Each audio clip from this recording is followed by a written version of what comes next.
markan muuqaalkan waxaad diiradda ku saari doonaa terminating decimals and repeating decimal.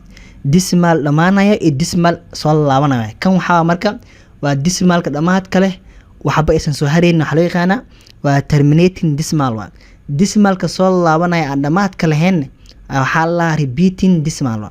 Waxaa kale loo yaqaanaa recurring decimal wala oo decimalka maxaa waay soo laabanaya oo dhamaadka lahayn. Hadda kuwan fiiri waxay noo qoran 3 loo qeybi 4 qoran maxaa soo baxay 0.75 oo bis waay midka noocan marka oo dhamaadka leh markiiba jawaabta maxaa dhamaanayso ayaa waxaa lahaa terminating decimal oo jawaabta halaan oo kaliya. laakiin midkan oo kale fiiri tan waxaa qoran hal loo qeybi 3 qoran maxaa soo baxay 0.3333333 weli siwad maxaa waay continue waa 33333 midka noocan oo kale maxaa aan dhamaadka lahayn oo hal tiro mise laba tiro maxaa soo laabanayso kaasna waxaa loo yaqaanaa waxaa lahaa waa repeating decimal oo decimalka maxaa waay soo laabto hal tiro mise laba tiro soo laabanayso waa aan dhamaadka lahayn.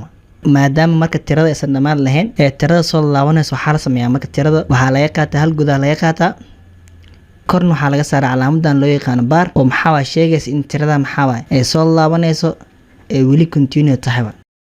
xalaas oo kaliya muuqaalkan aad u mahadsantiin. Thank you.